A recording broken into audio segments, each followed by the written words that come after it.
Hello, my loves. Hello, hello, hello. My name is Dustina. This is Spiritually Boujee Astrology, and we are going to take a deeper look at this final new moon eclipse in the sign of Aries, the one that is closing out the last 2 years cycle worth of energy, while also quite very much intermingling with the energy that has gone on since the first eclipse. And again, it is setting the stage for many, many things. Now, before I do any type of breakdown on any of this, I got a couple quick little things. This is your final reminder.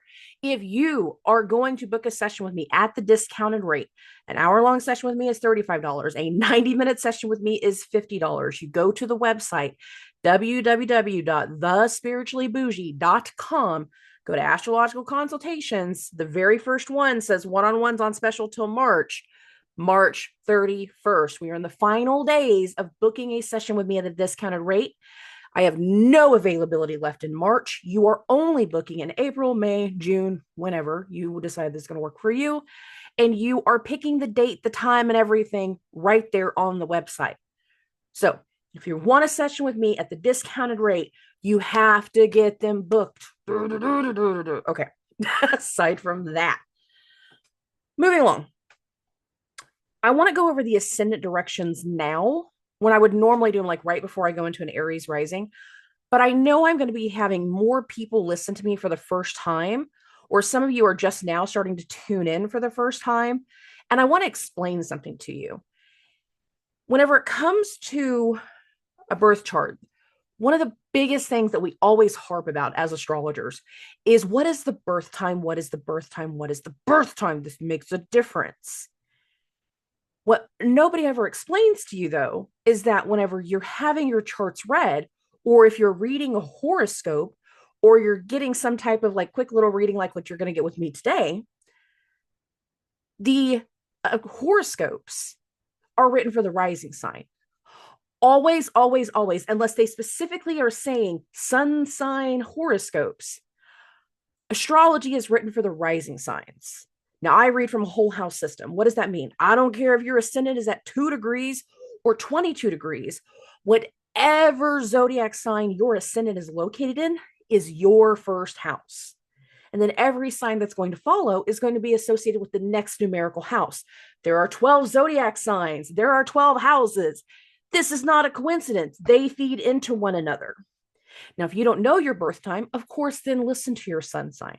Maybe even listen to your moon sign if you can actually dictate what sign that's in, especially if you're in nighttime chart, but not everybody is. So I want to be clear about something from the beginning, because I know I've got new people listening. When it comes to what you're hearing, you need to listen to your rising sign first, sun and moon second, unless you don't have your birth time, and then there's no control over that. So I want to be clear about that from the beginning. Now, okay. A couple things I want to go over as to why this feels more like a launching eclipse, more so than a completion, because you're hearing me say this is the third and final eclipse tied to Aries. That means we've already had two. Why is this one a launching energy? Why is this one an initiative energy? Why is this taking stuff forward versus ending things? And a lot of that has to do with the rotation of the nodes. The other part of it actually has to do with where degree-wise the previous eclipses have been compared to now. The nodes go in an opposite pattern to the actual planets. Aries is the first zodiac sign. A planet would go from Aries to Taurus to Gemini to Cancer, all the way around. The nodes don't do that. They move in reverse. So when they get done with Aries, what we saw in January is that the nodes went from Aries, Libra to Pisces and Virgo. They transition backwards. Now, in Vedic astrology, this had to do with whenever the dragon's head was separated from the body. And it was meant to be an illusion to make the dragon think he would be devouring new planets every time the North Node made a conjunction to a planet. And this is why I say so many times that with the North Node energy, like we become consumed by something. All spring, I keep saying, as the North Node has been in this conjunction to Neptune, we've been consumed by beliefs. For some people, it's consumed by spirituality. But we've been seeing like this underbelly of beliefs coming out. And I don't mean this in a religious sense per se, but we've also been consumed by lies and consumed by frauds and consumed by deceptions that we are not seeing clearly. And we are making decisions in a lot of ways, which is going to suck whenever I say this next part, that we're not seeing clearly. Now, I say this more if you are taking immediate reaction energy, like you are doing something in this moment that you had no concept of before, last year, the year before. Like if you are in something raw, brand new, there's a lot of this energy you're not seeing clearly. And some of you are in that. But some of you are having to go in an energy where you have to like trust faith and move forward, that your intuition is going to lead you well. If you lean into your intuition and not your ego, the path is a lot clearer. Now, some people struggle with that. Well, why would I know, or how do I know the difference between my ego and my intuition? Your intuition tells you to do the stuff whether you like it or not. Your intuition is the one telling you, you have to get up on that stage in front of all those people, whether you like it or not. Your ego will be like, I ain't doing that. I don't have to do that. I don't want this to end. I don't want this to go this way. I don't want. Intuition is a lead, it's a compass, it's a magnetic pull. Your ego has self-satisfaction in a lot of ways at the forefront.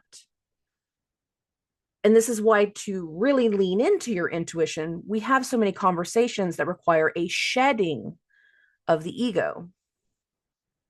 Not many people know how to do that. Not many people will even understand that.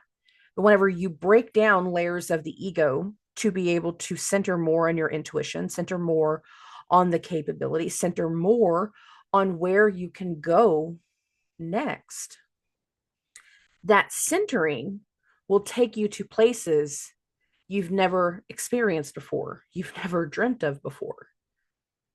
And whatever we start to go into next, we have to be listening to our intuition. And sometimes that's going to trigger fear because it's going to take us into things that we're not comfortable with doing. And I kind of said that in the weekly episode, talking about the latter part of the week. Some of us are going to have to lean into something, lean into a direction, lean into a path, lean into an idea that's not necessarily in our comfort zone. And where we start to go from here, for a lot of people, is going to require some blind faith. Now, this is going off of the internal side. For other people, it's a fueled belief. Now, your fueled belief can be like, I know what I'm doing. I'm doing everything exactly the way that I need to. And this is where knowing the difference between your ego and intuition makes the bigger difference, because leaning into the intuition will lead you safely. Leaning into your ego means some of this is going to come back and smack us in the face. Sorry, babes. That's the truth. How soon that's going to happen? It's going to vary for everybody. But there's so much of this energy that is just solidifying what is going to become our new normal. Now, why do I keep saying it that way? One, after this eclipse, all of these outer planets that are going to now shift into Aries, again, the start of the zodiac sign, which instigates the energy of the start of something new. Because Aries is the first sign of the zodiac sign. Whenever it comes to new things launching, new things beginning, new things building, a lot of things happen in cardinal signs. Aries is a cardinal sign. Putting it in layman's terms, they're instigators. They're shit starters. Some of y'all know that about yourselves. You get bored and you start shit just for fun. Cardinal signs can be instigative signs. Now, Aries is ruled by Mars. And whenever it comes to Mars, he too is in a cardinal sign. He's in the sign of Cancer. Now, Cancer is about home, comfort, emotions. It's about mothers, matrons, families, our roots, our ancestry, our genetics. And Mars is disrupting a lot of comfort. But this isn't the only eclipse. He disrupted the comfort. I don't know what I was about to say. I was blending some words there and I was about to goof something up. He's disrupted the comfort, but he's already been in the process of disrupting comfort for the last 2 years. Now, why do I say it that way?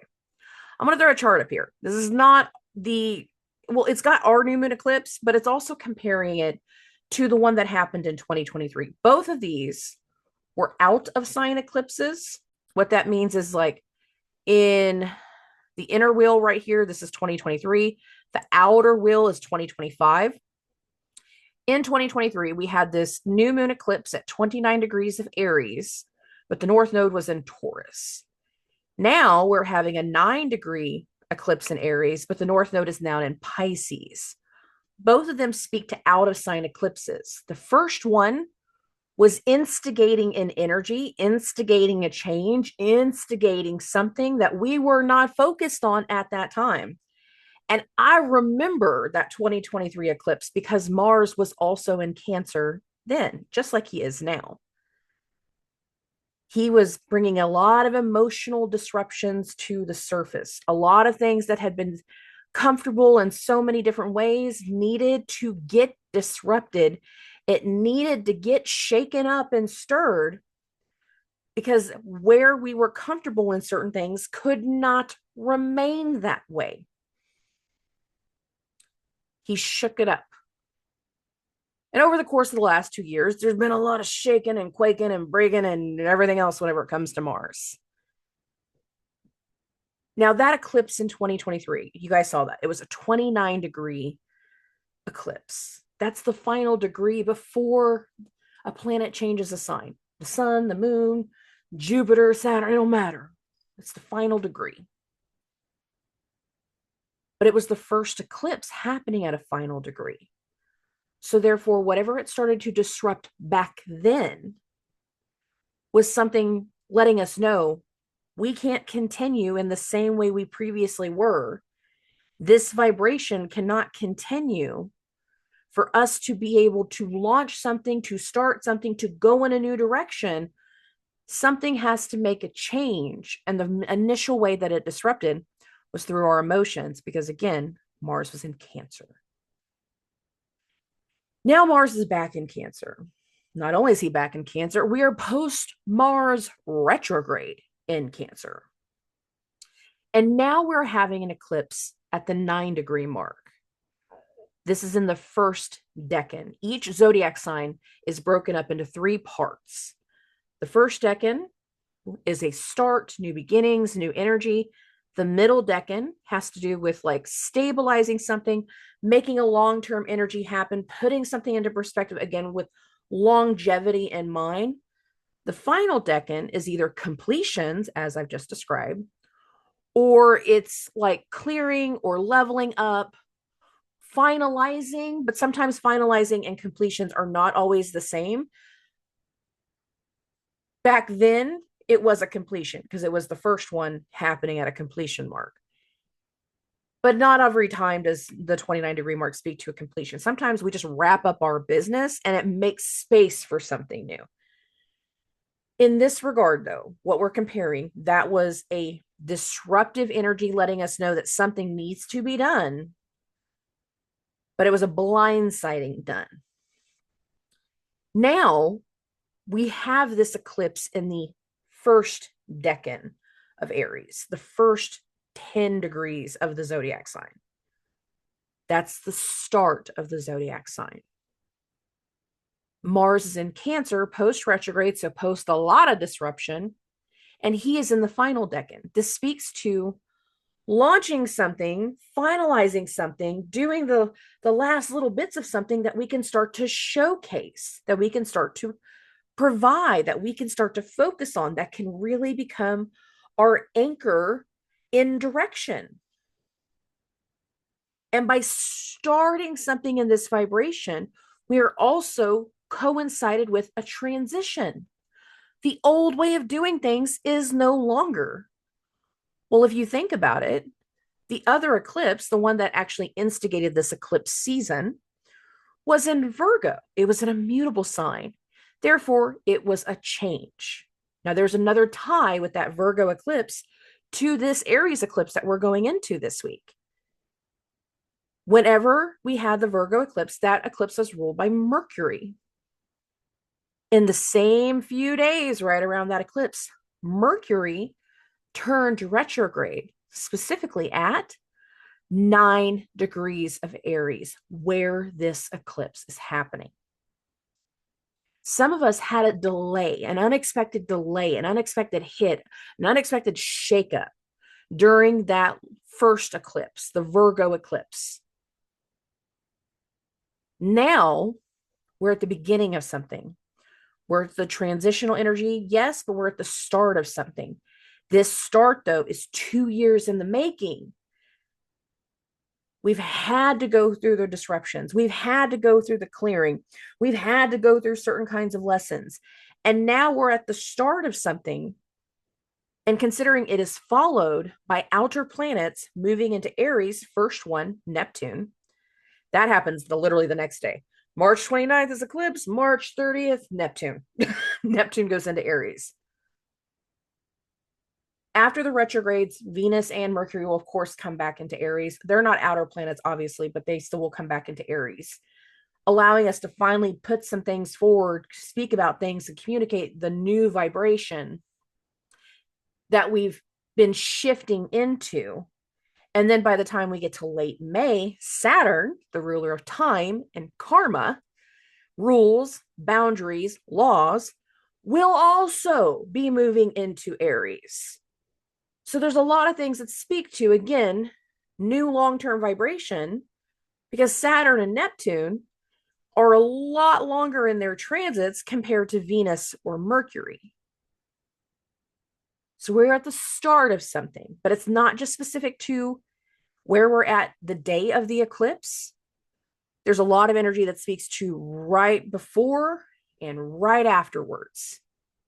And some days you can just look at the few days around. In a lot of ways, you can look at the weeks backwards and forwards that is putting us into this new focus and this new vibration.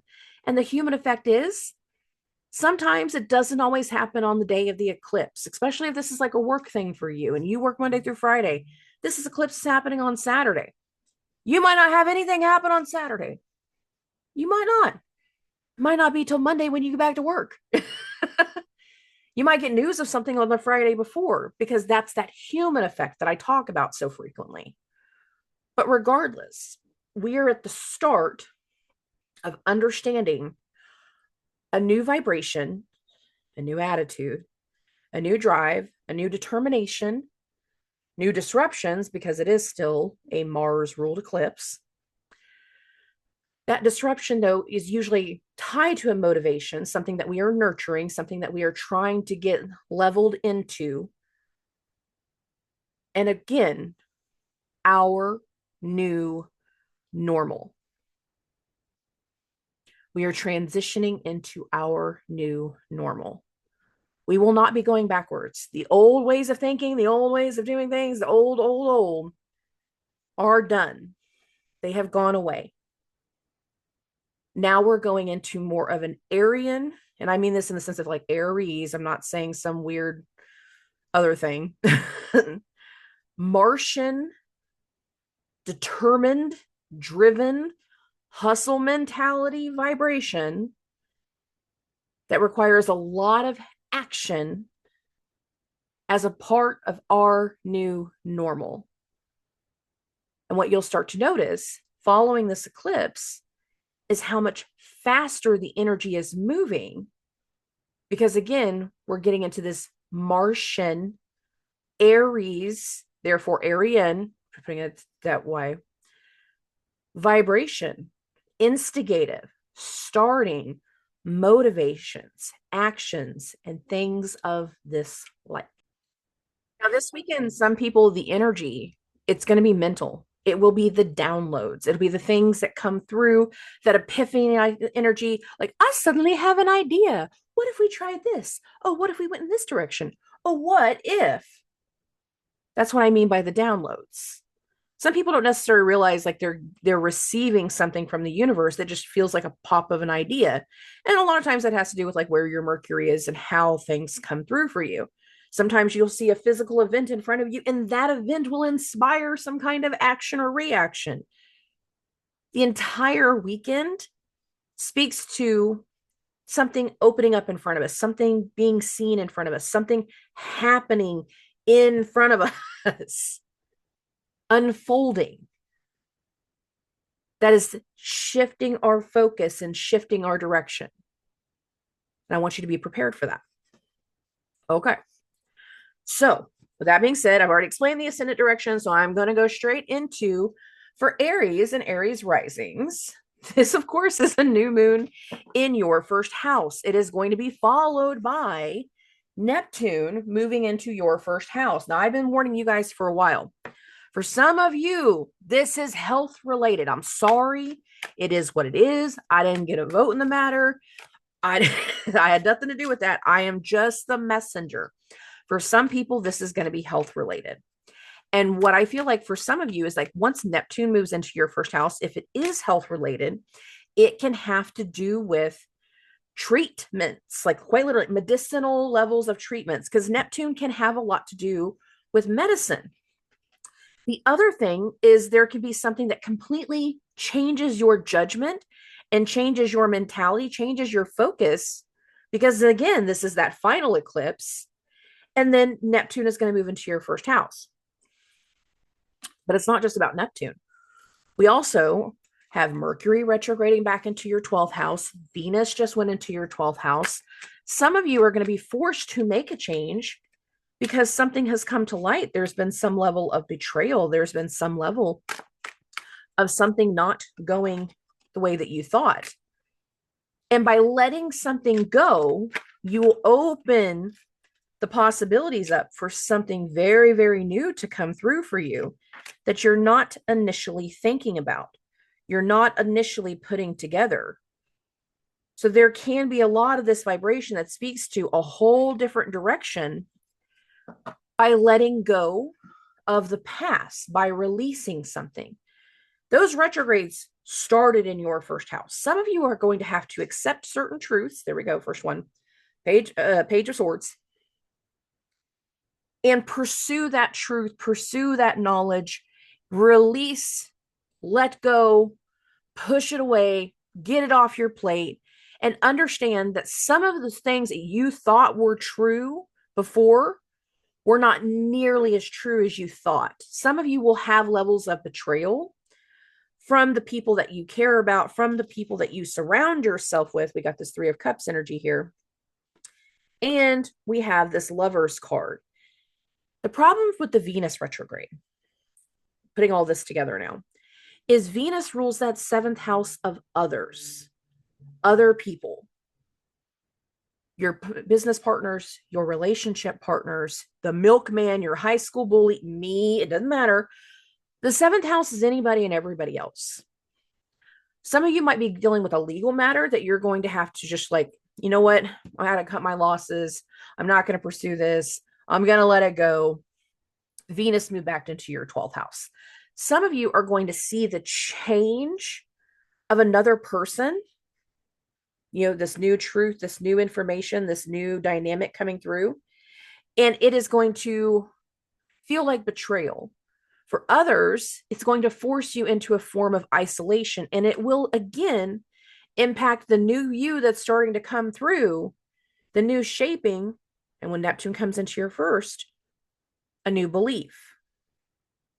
Now, for a lot of Aries risings, we got to have a long conversation about Neptune in the first, because that impact is going to really affect a lot of your identities for the long run. You are changing. Many of you already know that. You've already been dealing with the health issues. You're starting to get like something squared away. You have had to get some level of treatment. I've talked to a lot of you. And By accepting the treatment, you're accepting a new part of what will be your new normal, but you don't necessarily know the long-term implications of what that's changing for you. But you've had to make a judgment call. Now, this judgment card can also have to do with that other side betraying, because there can be betrayal, or that other side pushing too many changes on you, and you feeling like the only way that you can succeed and move forward is if you separate in this moment. You're not wrong. Whether it's a business partner or a relationship, it doesn't matter. There can be these things that get uncovered that truly make you understand, judgment card, that the only way that you can have this success and achievement that you're going to have moving forward, 6 of Wands, is to do some things on your own. 9 of Coins. Now, when I look at the 9 of Coins, I always call this like, this is a boss bitch card. There's a woman. She plowed her own fields, planted her own seeds, grew her own crops, took that crap to market, made that money. It's in her pocket alone. Alone. Many of you are going to go into a whole different level of phase and a whole different energy where you no longer rely on a certain individual in your life anymore. And you have to start taking new steps and new ideas, taking your beliefs, taking new concepts, new responsibilities, new levels of ownership over these next few months on your own. Some of you are relinquishing certain responsibilities, and what you're going to be doing next is discovering who you want to be moving forward. And again, on your own, without certain ties from other people, from another side. So you can have a whole different level of awakening and growth in a spiritual level. You are changing. Many of you know this because I've said this for so long, but all of the prior transits leading into this moment were impacting the change. Now, some of you are going to have to start caring for certain people in your family. It's not your health that's been messed up. It is your family members. Mars is in the 4th house of home life, and family. And what you're going to find is that the responsibility falling onto you is for you and you alone. Nobody else is coming to help. You're taking care of mom, you're taking care of dad, you're taking care of grandma. Nobody else is coming to help. They might send you some money every once in a while, but they're not sharing responsibility. Hands up. No, I can't do that. I'm too busy. The kids got stuff. I got work. You know. And you're going to find that you are the one having to be responsible. Some of you, it's going to be a mix of all of that in some way. I just want you to be prepared and understand that whatever is starting to unfold, it is 2 years in the making, especially for you guys. And there is a whole new version of you coming through, and letting go of past connections is a good thing. If you've let somebody in recently, because of that Venus in your first, even if it was a new person, that new person can be a test, because they can have all the similar traits of another person just to see if you're going to fall into the same pattern. If you've had an old person coming back around, pattern, tests, and this type of thing. Clear it out, let it go. Don't hold on to the things that are no longer worth your time and your energy. Focus on what's best for you.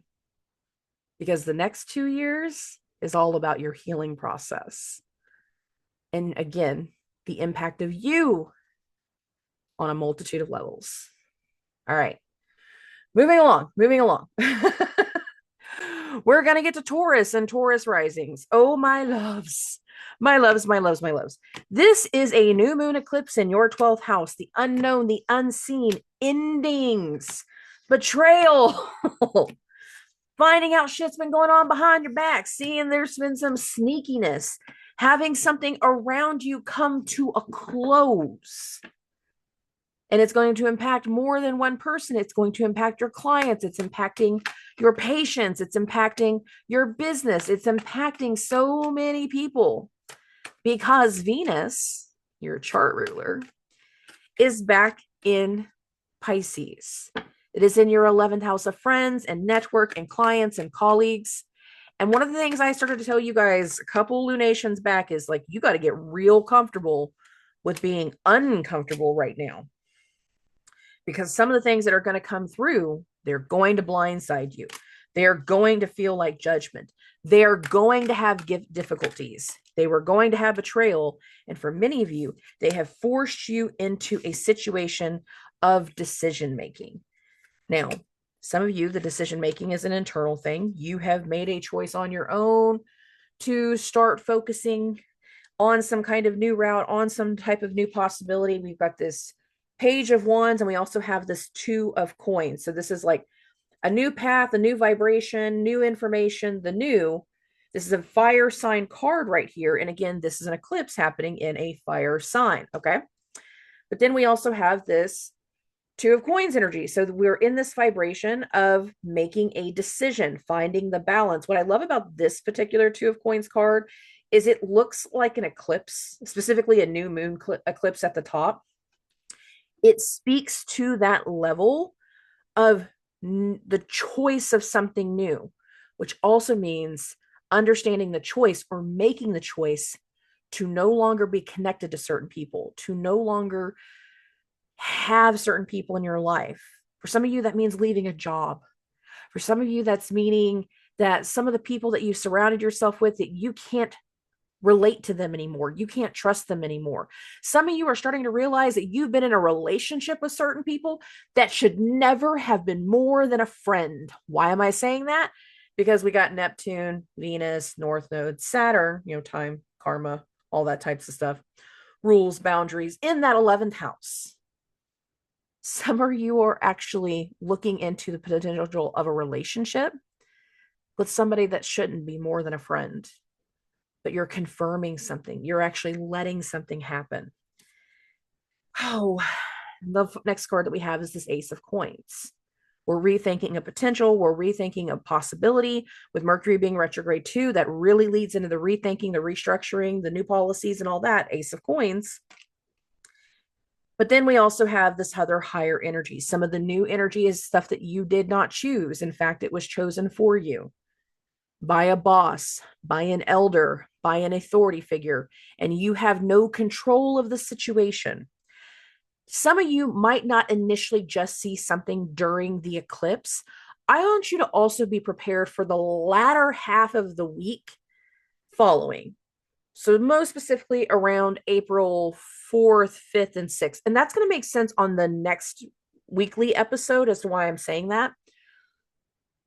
But some of you might not see your initial blindsiding energy or have this initial judgment energy coming from the other side or this other person until the later half of next week. And I just want you to be prepared for that. Now, we also have this Five of Swords energy. This is a frustration card. This is a tension card. This is an argumentative card. But this is like, there is no end in sight. There is no overcoming. You can be mad. They can be determined. Everybody's got their own way of doing things. And we're not going to be reaching anything soon. We're not going to be overcoming anything soon. And some of you are just going to have to accept. Look at that coin coming here into the hands. Accept this discomfort, this frustration, this betrayal. And I just want to focus on these two cards right here. By accepting the change, it is allowing for something new to come through. It is going to allow for a new energy for you. It is going to allow for a new impact in a new direction. Many of you are becoming more aware of the possibility of something new tied to your own independence, financial security, new ways of doing things in business, and overcoming. So by letting go of the past, by releasing certain connections, it's going to, again, open up something very, very new for you moving forward. These next 2 years, you're wrapping up Uranus in your first house. You're wrapping up Uranus in Taurus. But Uranus rules your 10th house of career, where Pluto is now. Some of you are having issues again with, fathers and father figures because of the 10th house energy, but others are starting to see a whole new way of dealing with your career, your goals for the future, a new path unfolding that we can be very, very hesitant about. Don't jump to making any decisions until after April 13th. But if a decision is forced upon you, which many of you, a decision will be forced upon you, roll with the punches and just understand that any space that is being made is for your greater good. Okay. Okay. Moving along. We're going to get to Geminis and Gemini risings. You troublemakers. Mercury being retrograde in your 11th house of friends, network, clients, and colleagues, where this eclipse is. And not only that, again, the eclipse is starting, like it happens where Mercury's retrograde started. Some of you are having something new kind of develop from the disruption that's happened over the last few weeks. Some of you have had unexpected information, unexpected things come around. Some of you are having friends come back around that are going to have different kind of job opportunities. There is something that is about the people that you surround yourself with that is allowing for certain things to take shape in a whole new way, and also going to allow for you to start connecting to certain people in your life in a whole new way. Because again, Neptune is going to move into your 11th house right after that. And there, as much as we can be dealing with what feels like betrayal and frustration, some of us are also going through this energy lately, and just like we're going through all these rounds of closure and finally letting certain things go because we need to make space for the new vibration. And all of that is to help you get ready for later this year. That new version of independence, that new element in technology, that new beacon of your strength. And for some of you, you've either had, physical things going on in this moment, physical energy, people coming back around, friends showing their ass, people that weren't even your friends showing you ass, letting you know that shit's been going on behind your back in some way. There's been some hot-headed energy with this 7 of Swords. But for others, all of these things starting to come together and starting to clear and starting to like give you a different direction is to prepare you. Intuition, we have this High Priestess card, and we have this Strength card for what's going to come later this year. That first round of Uranus coming into Gemini, I know it doesn't start till July, but I have talked to a lot of Gemini risings, and there's been so many little things that it's like people in positions of power hitting a note, hitting emotion, hitting a certain thing. And it's also allowing for closure, healing. It's finally allowing for certain people to make the decision to walk away from certain situations with this 2 of Swords energy. And we don't realize just how relieving it's going to be to make these changes until after that side. Some of you are going to know immediately.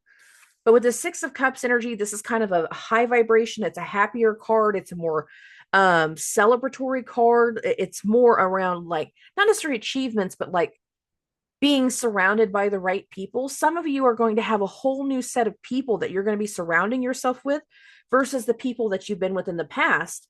And then I get this 9 of Cups card, and I always look at this when I was like, it is better to be lucky than smart. Some of you, luck is on your side in this energy. Changing the plan, changing the potential, changing the opportunities that'll be unfolding right around this eclipse and in the weeks following this eclipse. That presentation towards the new normal. Now, I still keep going to Uranus coming into your first house later this year, and I think Jupiter has been forcing you to heal in a lot of ways so you can get prepared for that vibration, because Uranus in your first house is going to be magnetic. It is going to be disruptive because it's Uranus, but it is going to awaken you to something so much more powerful than you have ever felt in your life. The potential of something. And for a lot of Gemini risings, that is going to take you into a new path, onto a new vibration, towards new energy, new businesses, new forms of independence. But we have to close some things out, deal with some people from the past, rethink a few things, move a few things around before we can really get tapped into that. And that's not happening again until July. Everything is preparing you guys for the second half of the year. Really and truly. Okay, moving along. We're going to get to Cancers and Cancer risings. Oh, my loves. Mars is in your first house. This is an eclipse in your 10th house of career. Venus and Mercury have recently been retrograde in your 10th house of career. Neptune is moving into your 10th house of career. Goals for the future. Your public image. Some of you, it's fathers. Some of you have actually had some things going on with your dads or father figures in your life. There's a new vibration in regards to direction and career.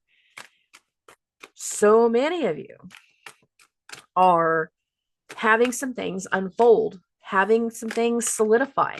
And a lot of what is solidifying is based off of your desires, your decision, Mars in the first, you picking up whatever you need to pick up on and accepting new ideas, new truths, new paths, new success, new institutions, new ways of doing things. Now, some of you, you're wrapping up some schooling. Some of you are finally making the decision that you're going to go back to school, but it's like quick trade type of training to get you where you need to be, where you want to be, to get you very solid in the energy that you want to be in. Others are having to make a judgment call as to what future you wish to have moving forward. And some of you, the career path that has been unfolding is not what you initially thought it was. And when I say initially, I'm talking about like 2 years ago. Many of you are starting to auto-correct onto a new path that you were not considering 2 years ago. This 7 of Coins energy talks to like seeds and the time for growth. This is an eclipse that's 2 years in the making. So some of you, the direction, the path, the push to get you in this area is 2 years in the making. Some of you are going to make the decision to invest in yourself, 7 of Coins energy, for future success, the long haul, future achievement. And it's just coming to terms with the decision making of going on a new path, going down a different route, trying something harder, deeper, and new with this 2 of Wands energy. The 2 of Wands is the fork in the road. We've gone one direction for so long. We've gone down one path, but now another opportunity presents itself and we have to make a decision. A fork in the road. We have to decide which path is the which one, the right one, the better one. And again, the old way of doing things cannot continue. A new path, a new vibration is very, very important. And once we accept that kind of truth and we start to pursue something more logically, Knight of Swords, we're going to realize why that judgment call was so necessary, why this decision has been so important, and what it is starting to develop for you for the long haul. It's almost like making the decision to create a whole new tradition with this Hierophant card. You're not just going into a new career, you're going into the potential of a legacy. You're investing in yourself, you're investing in a business. You're playing a long game of energy that can be built into something new. Many of you be built into something new all the way around. Now, if we're having the younger Cancer risings, this can again have to do with fathers. This can have to do with, again, that outlook for the future, our goals, our career, and so in this regard. And some of you are just going to be finally making whole new steps in a direction because it's the right time to do something on your own and be more independent. But even those first steps towards independence, and again, going down the new path, taking the new route, investing in yourself, is a rippled effect, long game energy that you're playing. Play the game. All right, moving along. We're going to get to Leos and Leo risings. Now, this is interesting because this is a new moon in your ninth house. Higher education, higher learning, travel, can be adventures, can also have to do with institutions. And considering you also have all this other stuff going on in your eighth house, Mars is in your 12th house. Some of you can be like, I have nothing else in mind but the fact that I want to move to another country. I want to get out of here. I want to escape. I want to do something very, very different. Some of you are going to be like, I can't continue to be feeling so isolated. So I'm going to be shifting something in my routine, this isn't really a routine house, but it's more along the lines of I'm going to invest in something new, a new experience. That's why I said travel for some people, but the others, it's like going back to school, going into a program. But I'm tired of being so stuck in the past and everything that I've lost. And I want to really put more emphasis on doing something new for me. Now, for some of you to do whatever you need to do that's new for you, we still got to deal with some things from the past. We still got to close some things out.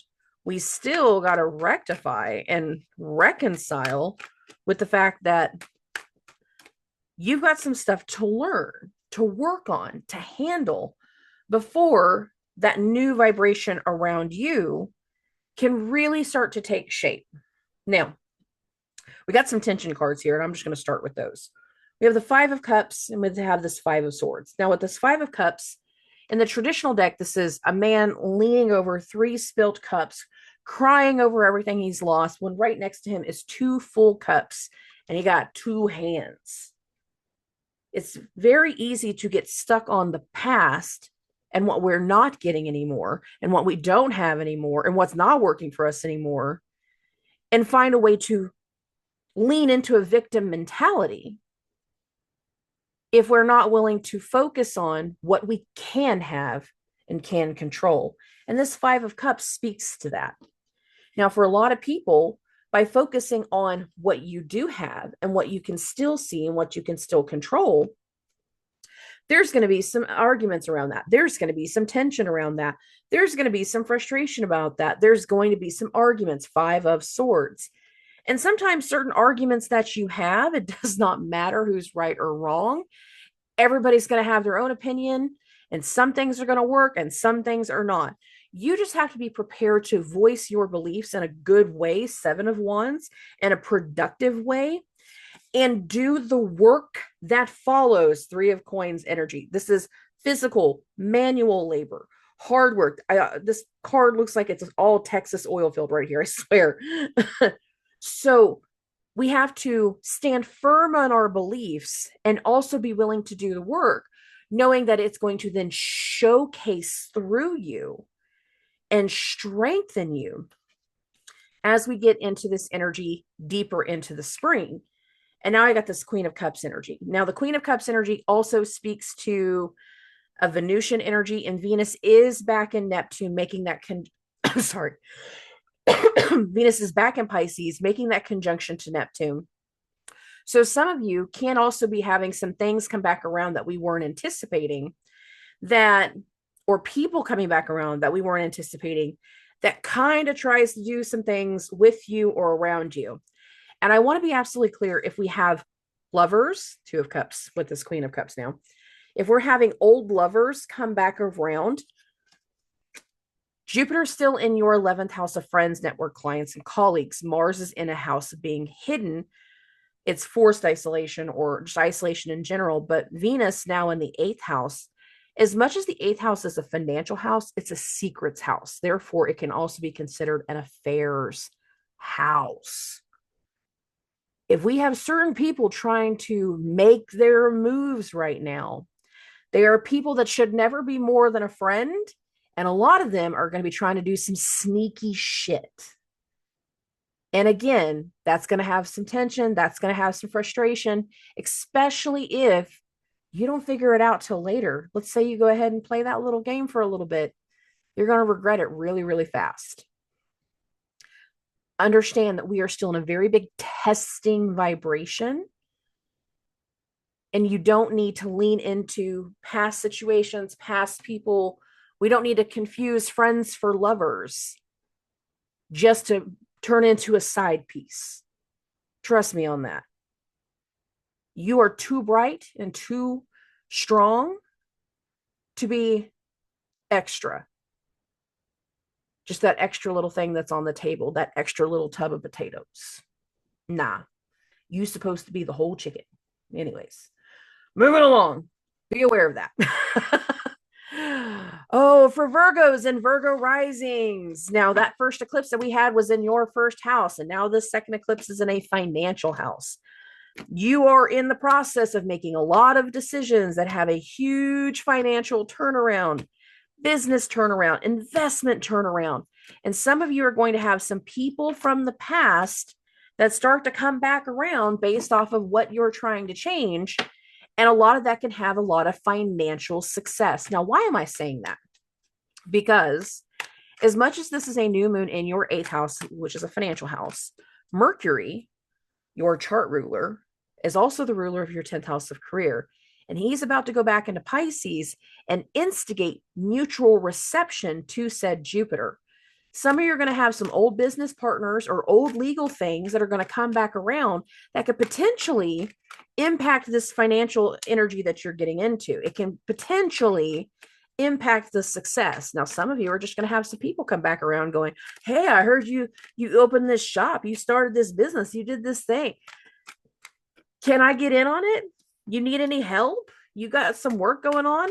And they're looking at it as like something quick, fast, and easy, not realizing just how much work and time and energy and effort you've put into this. They got no clue.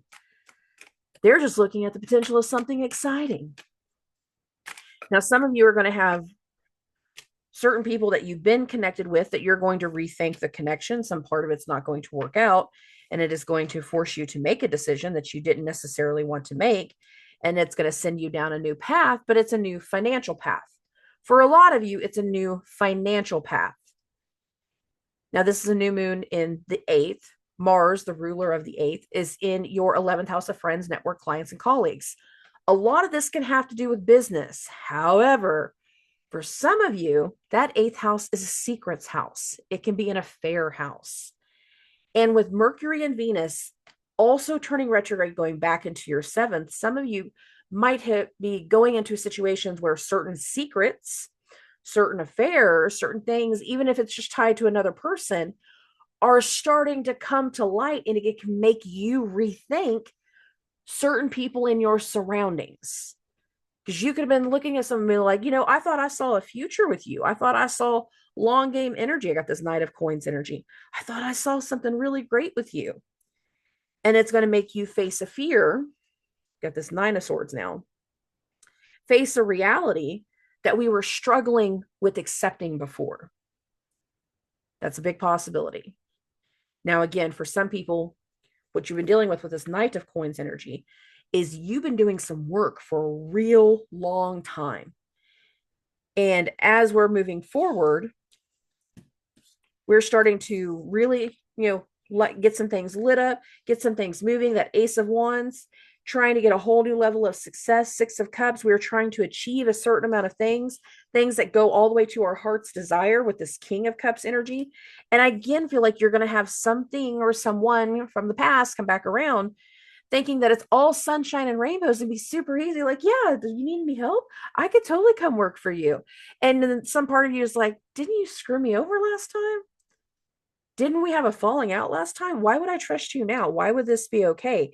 And you need to be aware of the people that are coming back around, or you need to be aware of the people that you have trusted, because some part of that is likely going to change because something is going to come through between this eclipse and the full moon in Libra.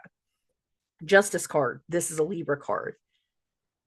The Venus retrograde ends on April 12th during the full moon in Libra. And that's why I go with, like, you might be rethinking something over the course of the next 2 weeks whenever it comes to another person, another possibility, a business partnership of some sort. You might have to renegotiate a couple things with another person, and it doesn't finalize until we get to that Libra eclipse. And I just want you guys to be prepared for that, because again, so much of this speaks to the other side, another party, other people, and finances. That's the topical layer. For some of you, it's the other side and secrets. I can't control that. Some of you dealing with both. You're dealing with both. And I got no control over that either. But I need you to be prepared that if it's a secret coming out, it's very likely that we've let some people in that should never have been more than a friend, or they should never have been our friend to begin with.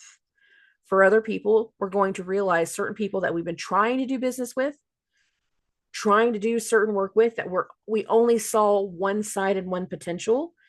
And after some investigative energy, after really deep diving into some things, after really doing our homework, again, that Knight of Coin, that long game energy, it is going to force us to make a decision, going back to these first two cards again, that we did not want to face before, that we were even struggling with the idea of before. But the thing is if you are going to continue to reach that level of success that you're on trajectory to make, we have to keep things in balance. That means making the decisions that are very, very hard to deal with. And I know you guys have done a lot of work in a lot of ways, but there's going to be some rough decisions in these few weeks. And I need you guys to be prepared for that. Okay. Moving along. Moving along.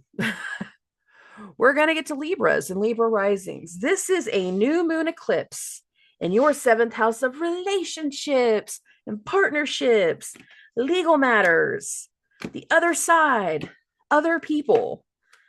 There's something coming together tied to other people. Some of you are working with a whole new group of people. Some of you are working to handle some kind of legal matter. What I'm looking at is the fact that Venus was also retrograde in that 7th house of relationships. Mercury was retrograde in this 7th house of relationships. They're both moving back into the 6th over the weekend during this eclipse. For some of you, whatever you're doing to connect to other people on the other side is going to completely make you rethink where you're comfortable, where you call home, what you're doing in your routine. Some of you are going to be having some things pop up in your health that you weren't necessarily anticipating. Some of you are going to be looking at things moving forward going, I have a whole new truth in mind. And if I want to achieve and succeed and celebrate in the way that my heart desires, that means I have to change a lot of things around me, for me. And there's something about this energy that it's just like finally accepting that we can let go of something or someone from the past and start investing in our own health, in our own truth, in our own ideas moving forward in a whole new way. And it is going to, one, change our trajectory as to some of the things that we see moving forward in our career, because the ruler of that eclipse is in your 10th house of career. And that will later, and when I say later, I mean like May, June, July, also change the people that you're willing to share your space with in a lot of different ways. We are now seeing a whole different truth of the other side, whether that is a legal matter, new moon eclipse in the 7th, whether that actually has to do with relationships and partnerships, new moon in the 7th. We are connecting to people in a whole different way. And it is shifting our mindset as to what we want moving forward. A whole new truth that we are willing to accept and pursue. And again, we're going to have to rethink a lot of things that is going to completely change direction and path in time. It's not all immediate. It will set a long game energy up for many of you people, especially with these two cards. And about these two cards, we've also got some other hard energies that's coming through. So we have this Page of Swords, which speaks to new facts, new information, new truth that is in that cradle stage. It's in that beginning stage. Sometimes the pages, it'll have to do with kids, but we also have the 7 of Swords energy, which is followed by the 10 of Wands. By accepting certain truths, Page of Swords, there is also for some people going to have a betrayal element involved with the 7 of Swords.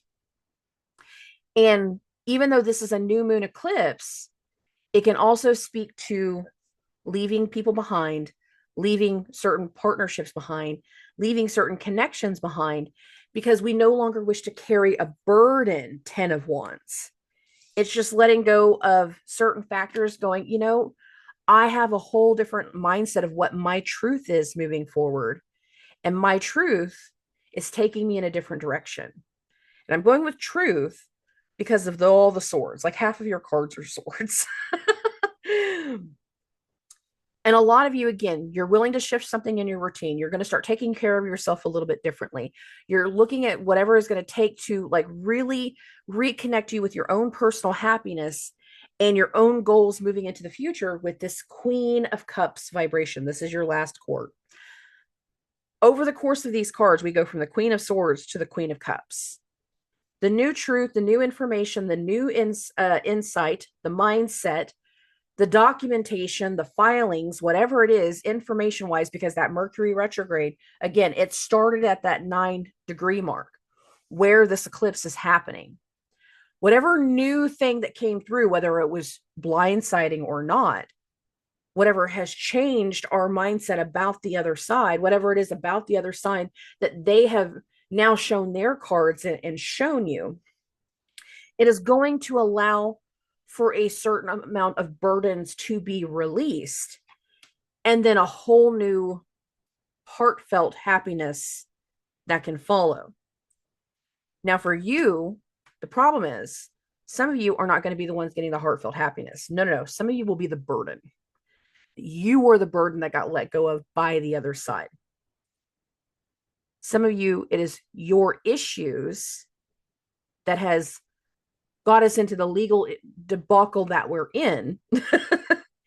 That once certain things are brought to light and brought to the surface and overcome, their happiness, that other side moving away, is resting on this moment. So for some of you, you're relieving yourself from the other side. Some of you, you're going to be the ones left in the dark, left in the dust, left behind. Some of you have no idea which one you are. Some of you know exactly where you are. But the recent changes over the last year has given you a whole different perspective, is showing you a whole different energy of how you're going to progress moving forward. And for some of you, that's going to cost you some money. There's that. Okay. Moving along. For Scorpios and Scorpio risings, I'm going to say it again. We are not the problem. There's so many signs right now that they are a problem or they are going through shit. We're not necessarily the problem. We can still be going through things. I mean, that's just the human effect. But again, we're not the problem. Now, this is a new moon eclipse in your 6th house of health. Health, how you care for yourself, how you care for other people, your routine. It can also have to do with pets. There can be new things going on with pets. But a lot of you, we are doing something very, very different, either in how we are caring for ourselves moving forward, and that is also going to impact the relationship with our kids. Some of you are going to be doing a whole different thing in your career. Some of you are going to be having to do with whole new treatments in your routine. Now, I'm still sticking with the health because that health house has been very, very activated for a lot of us. And if we are doing the health things, when Neptune goes into the 6th, again, there can be things tied to treatment. Doesn't always have to be your health and your treatment for it to be part of your routine.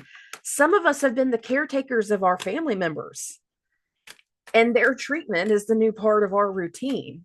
You need to be prepared for that. Some of you, it is your health. Now, some of you are also going to have a whole different shift in your luck following this eclipse. The reason I'm saying that is because Venus and Mercury turning retrograde and then moving into that 6th house can have a very fast turnaround for many of you that you were not anticipating.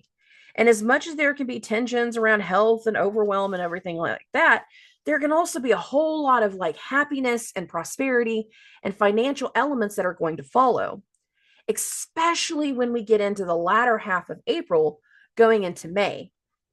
And Mars, one of our chart rulers, moves back into Leo. Some of us are gaining some experience right now that is going to really shift something new into our career going through the middle part of this year. And that's going to be hugely beneficial. We've been given a path, we've been given a direction. We are seeking a new direction, or we are leveling into a new part of what we've already been working through for the last 2 years, depending on what you've been dealing with. That it can be like fighting an uphill battle. 5 of Wands, there is some tension, there can be frustration, there can be confusion, there can be miscommunication. We also have this 7 of Cups, and there can be overwhelm. Some of the tension and the miscommunication can be having to do with care. The overwhelm can be having to do with care, just as much as it can be having to do with what you're doing at work, what you're dealing with going forward, what you're experiencing.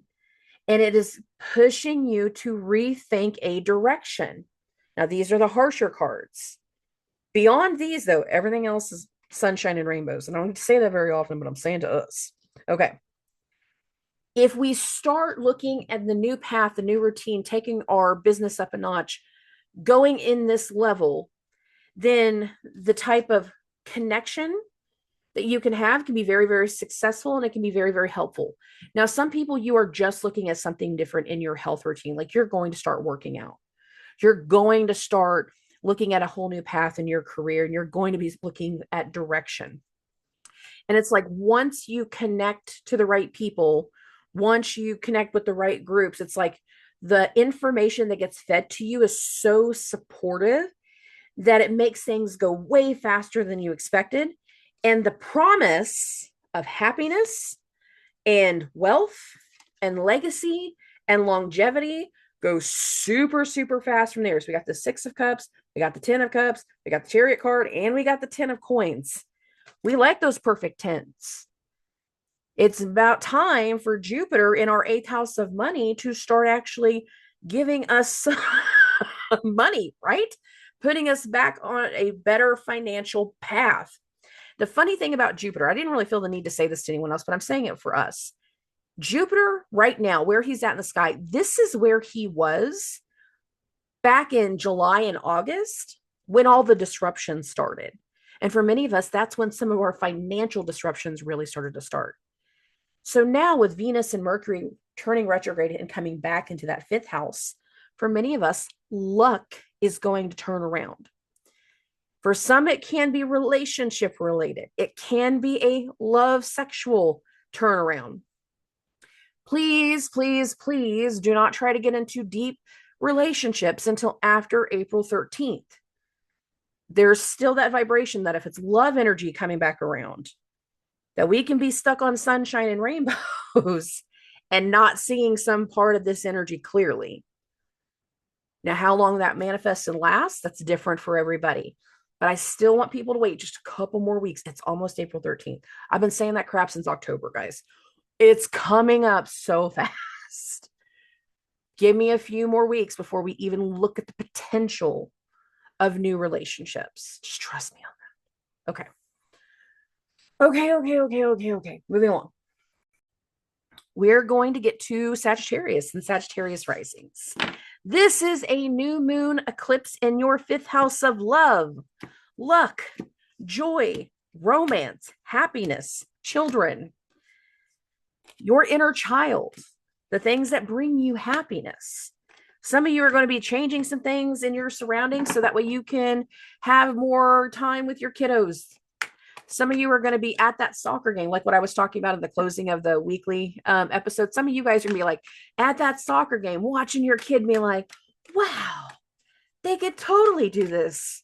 This might be something that if we nurture it, if we try to do it differently, if I invest in it, that it turns into something long-term for them.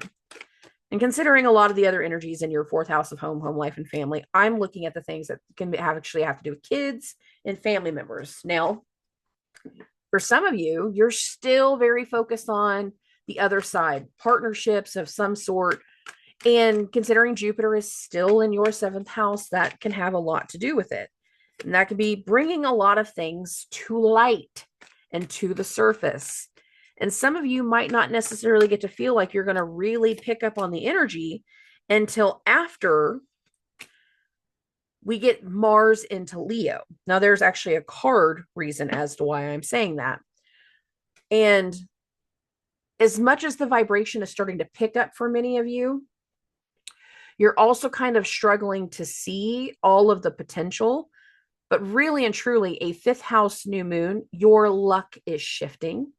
But for some of you, this is also going to be requiring changes around the home life, around the family, around the people that are in the household. You can have people that you don't talk to anymore that are your family coming back around and trying to connect. And if you're going to let certain people back in, because a lot of you, you're no contact, Four of Swords vibration, you have to make the decision as to whether you are prepared and healed enough to let those people back in, if it's the no contact situation. For other people, whatever is going to start to come through is going to be, again, we might have to make a change in the household. We might have something that comes up in the household that you might not necessarily be prepared for. And this is the Four of Swords energy. In the classic deck, the Four of Swords is a man laying on top of an empty casket, one sword next to him, three on the wall. If we're in the preparation mode, like he's literally like he had the casket made for him, knowing that he's going to go to war and he does not anticipate to come back alive. Vice versa. For some people, whenever it comes to that Four of Swords energy, some people, you have already done the work, you have already made the changes, and you're coming into this a whole new person. And you have to really rethink, Four of Swords, what your direction is, because what you were prepared to happen didn't go the way that you thought. You survived. So some of you, whatever starts to come through, you might not necessarily be prepared for. Now, the next card we have is the Sun card. Now, Mars is going to go back into Leo, and whenever he does, he's going to spend 2 months there. And this is what I'm looking at, is the Sun rules Leo. Some of you might not really start to feel the uptick in the energy and start to feel like things are going your way until after Mars leaves Cancer and goes into Leo. Some of you are waiting for certain things to come to light, to come into focus, because it is going to allow for certain new things to take shape. What I love about this Ace of Cups card is it has that same sun in it. Whatever starts to unfold that is going to be new in your home life, around your kids, within your luck, within your creative energy. Fifth house is going to have to do with creative. Some of you, it is going to be a romantic relationship. It doesn't matter how many times I've told you to wait. In that potential of love, there is a lot of energy of just being surrounded by the right people. And that's this Three of Cups energy. Some of you are going to allow some people to come back in. You're going to get that phone call and you're going to allow them to come back in. And again, if you do that, you have to listen to your intuition as to whether a 5-minute phone call is all they're worth, or if you're willing to fully accept and allow communication and allow some kind of connection with this High Priestess card. This is an intuitive card. You have to listen to your intuition. Many of you are either going to be completely changing something in your home life so you can start doing something separate on your own all the way through. Many of you are going to be doing some kind of changes around your kids that, again, is going to bring a certain amount of happiness to the surface because of that fifth house new moon. But what I'm looking at is it's followed. This final card is by the Nine of Coin. The Nine of Coin is not companionship. The Nine of Coin is more solo. This is a boss bitch card. This woman sows her own soil, puts the seeds in, grows her own crops, takes the crops to market, makes her own money, goes in her pocket. Nothing is shared. And some of you are really coming to terms of who you're sharing your space with and who's got promise here. Some of you are just doing a whole different thing in your career now, and it doesn't matter what your partner thinks because you're focused on how you're making your money. But the new way of making money, because remember the first eclipse was in your 10th house of career, can also lead to whole new levels of happiness, a whole new shift in your luck, a whole new way of doing things. And a lot of action can be coming through that's going to impact the finances, because as much as this is a fifth house new moon, Mars is still in your financial house. It is still in your 8th house of death, debt, taxes, inheritance. It's in a financial area. Some of you, the shift in your luck can be an insurance payout. It could be a bonus, stock increase. Others, the shift in your luck could lead to a layoff. I hate saying that, but it is true. And it can again speak to you going independent or solo from another entity, from other energies. The shift in your luck can have a huge financial element, guys, and I need you to be prepared for that. Okay, moving along. For Capricorns and Capricorn risings, this is a new moon eclipse in your fourth house of home life, family, roots, ancestry, genetics. Some of you have some new things going on at home. Some of you have been changing some things in your home life to be able to connect to other people differently. Some of you are changing some things in your home life because of another person. We've kind of talked about this before. Mars in your seventh house of relationships. Some of you are changing the space in your home because you're moving somebody in, you're letting somebody in, or finally overcoming some things. Some of you are dealing with changes in your family because of a legal matter. Now, that's not nearly as fun and exciting, but it's a possibility.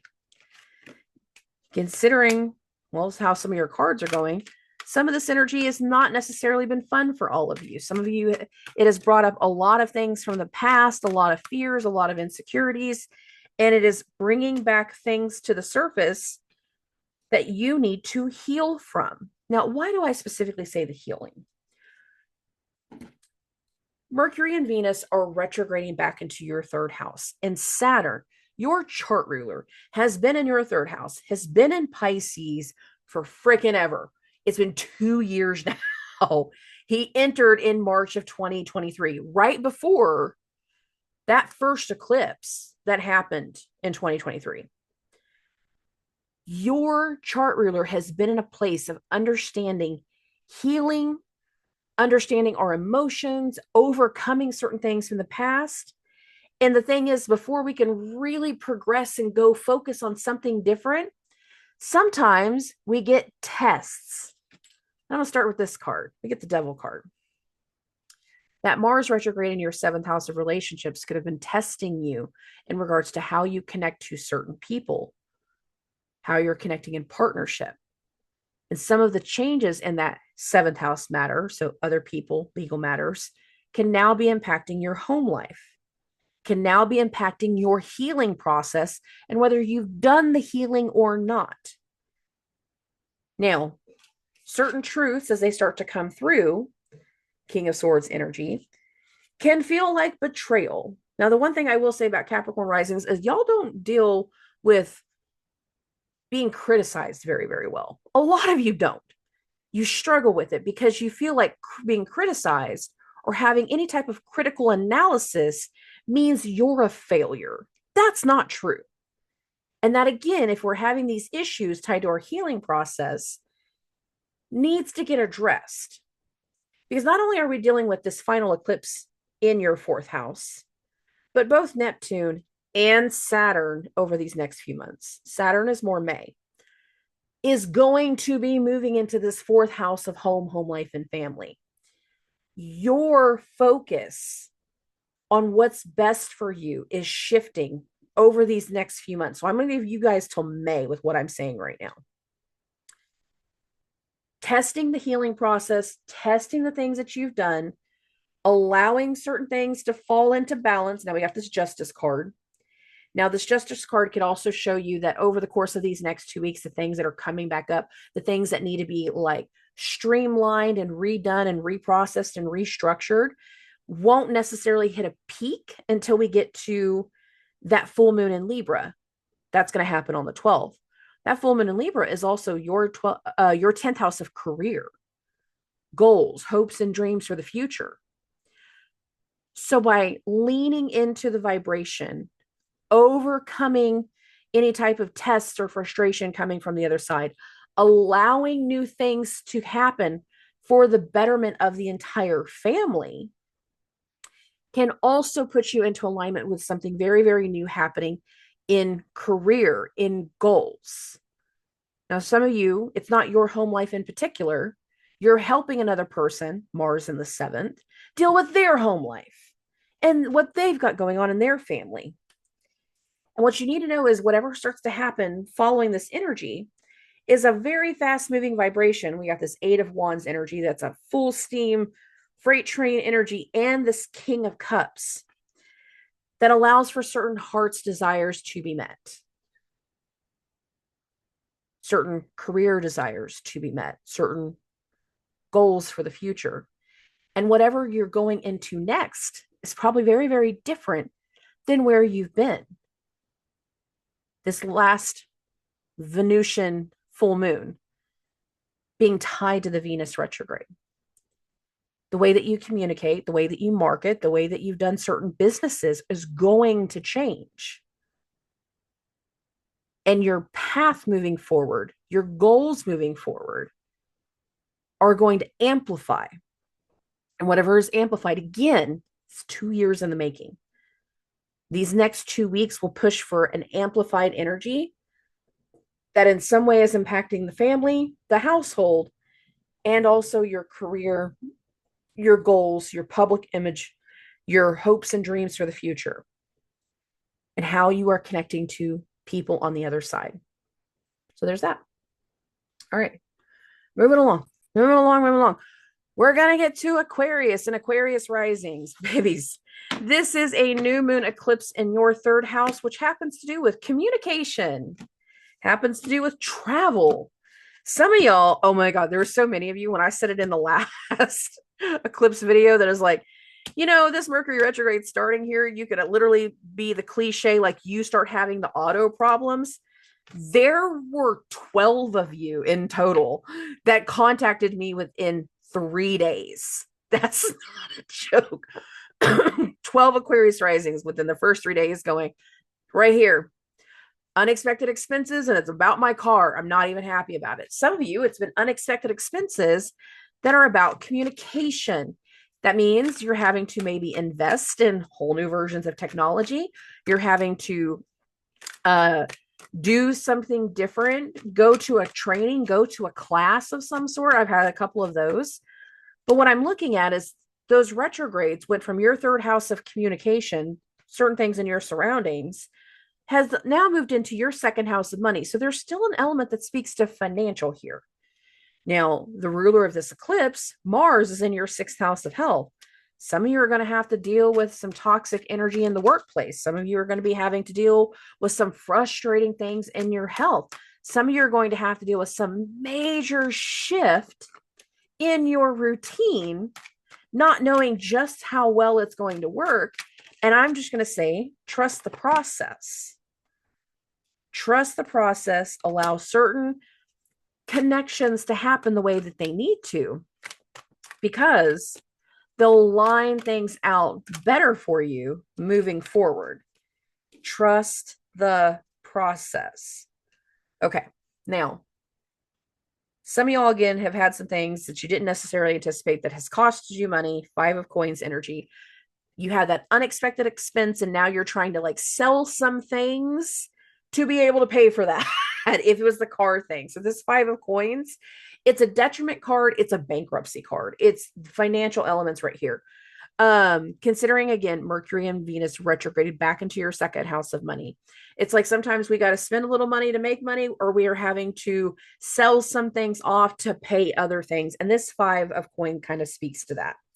Now, again, for some of you, this new moon eclipse in your third house is a communications house. And sometimes it's going to have to do with leaning into Mars in the 6th, and it's like disruptions at work, disruptions in a routine, and you having to communicate with different people. Now we have this Devil card. Some of you with that Mars retrograde going back into your 6th, you've had to deal with some really toxic individuals and toxic situations, because that Mars retrograde, it started in the 7th house of other people, but it moved into the 6th. So it's like, because other people started showing their ass, it started to interrupt either your health or your work and your routine. And this Devil card kind of speaks to that. Now, a lot of what has been revealed, what has been coming to light, what has been coming to the surface, this is the Moon card. And this is literally we're happening during a new moon eclipse. And if you look at the top of this, like it has an imagery that kind of speaks to an eclipse, but not completely. And it even emphasizes like that Cancer energy by having the lobster in the bottom. So we have this energy that speaks to like specifically that Mars in Cancer just as much as the eclipse.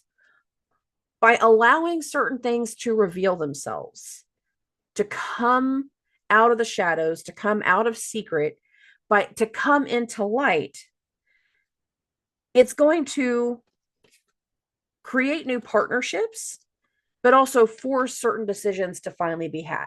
So I still got the Moon card, but now I've added the Lover's card and I've got the Two of Swords. Now, when I say the Lover's card, I want to be clear about something.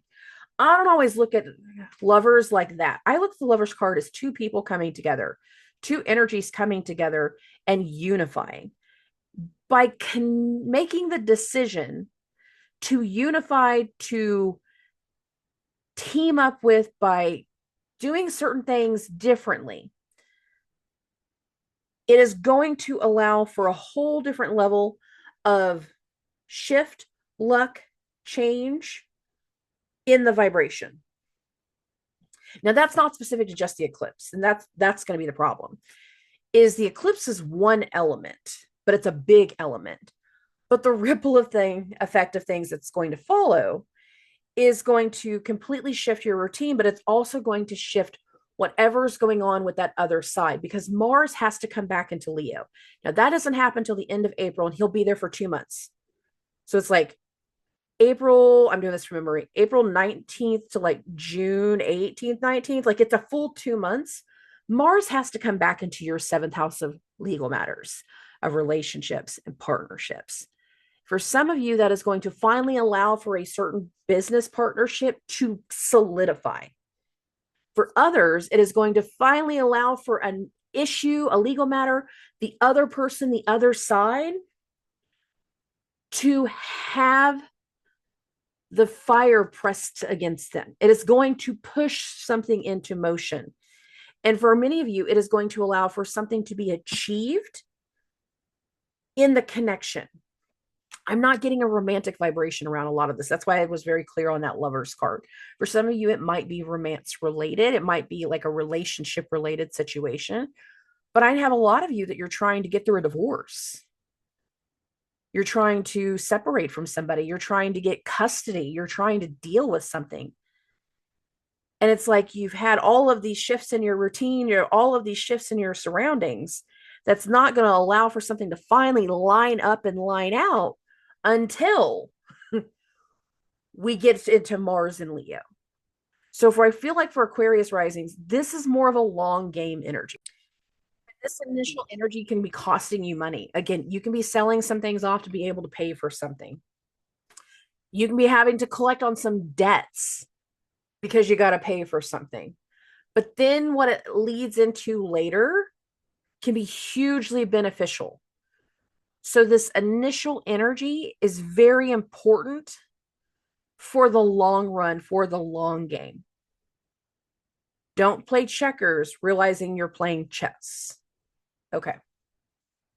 Moving along. For Pisces and Pisces risings. Oh, go back. I want to go back. Okay. So this is an eclipse in your 2nd house of money, your assets, your stuff. Some of you are going to have to pay for some things. You got some things coming out of your pocket. Some of you have just had to pay for some things, and now you have a whole different set of decisions that are falling onto you. Now, why do I always saying it that way? Because again, new moon eclipse, but then those retrograde planets that started in the area where this eclipse is now moved into your 1st house. And many of you are going to have some things coming back around that you didn't think you were going to have to focus on anymore. Some of it having to do with your family, some of it having to do with siblings, some of it having to do with business partners. Something is coming back around and falling onto your plate that you were not anticipating. And in some ways, that can be creating some frustration. You can be very irritated if you're anything like me. Like the minute you have to redo something, you get mad. I don't even care if I'm mad at myself. Like sometimes I just get mad about that. It's like, I already did this once. Why am I having to do it again? Why am I having to deal with this again? Why am I having to focus on this again? This is not what I'm supposed to be dealing with right now. But it's exactly what you're supposed to be dealing with. Guess what? You have no choice. You have to deal with what you're dealing with. Now, it doesn't have to be the worst thing in the world. Some of you are just going to be forced to make some decisions that you're not necessarily anticipating, that you weren't necessarily wanting to make. But by making these decisions, by owning certain situations, by taking the responsibility, Saturn in your first, of what you're having to do with, what you've been having to deal with, it can allow for certain truths to be revealed. Now, I want to be clear about something. Neptune has been in your first house for like ever. Some of the truths getting revealed will actually have to do with you.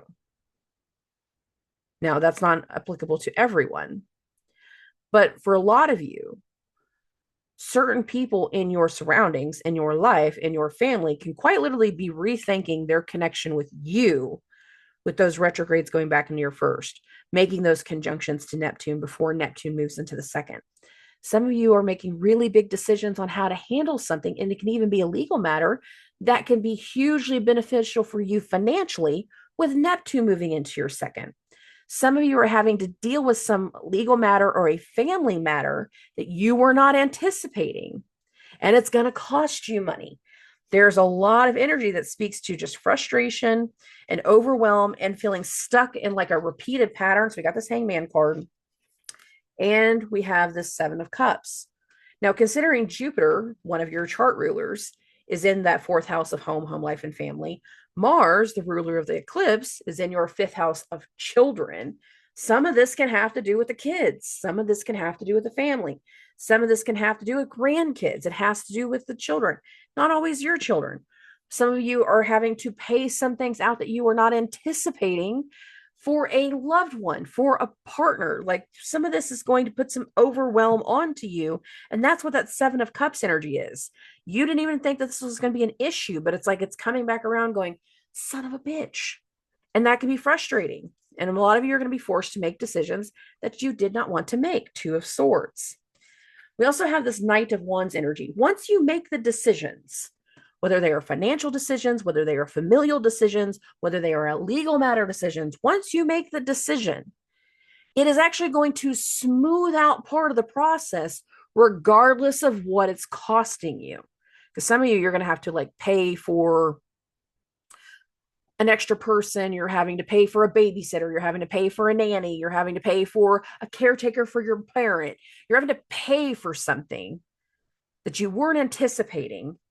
But once you make this decision, using that as the example now, it will allow for certain things to fall back into place. This is the Knight of Wands. It's a very Martian fire card. This is a eclipse in the Mars ruled sign. And it's followed by the Six of Swords. It's like by finally making the decision that we didn't want to make, spending the money we didn't want to spend, dealing with whatever we're dealing with, it's like afterwards, it's a smooth sailing energy. It's like it calms the vibration because of that Six of Swords. Now, in the Six of Swords in the traditional deck, it is a woman on a boat, and the boat is just moving through fog. You cannot see the land clearly. You cannot see the destination. You cannot completely see the path, but it does not matter to her because wherever she's going has got to be better than what she left behind. So therefore, whatever is coming back around, whatever is falling onto your plate that you have to revise the decision about. And for some of you, it's going to cost you some money. Being clear about that. New moon eclipse in your second, Neptune moving into your second. It's like once you make the decision, the financial decision, and you deal with whatever that frustration is, and for some of you, it's going to take the next 2 weeks to really make those decisions and, invest and overcome and deal with it. It's like once you do it and quit your bitching, because some of you are going to be mad about it. Saturn is in your first. It's like the Six of Swords energy is like, okay, I did it. Now make it work. Now make it better. Now make it easier. Now we're doing this differently. And it's like it smooths the rough waves that's been going on. And that'll be a good thing. So even if you're about to make a decision that you didn't want to make, in some way it's helpful.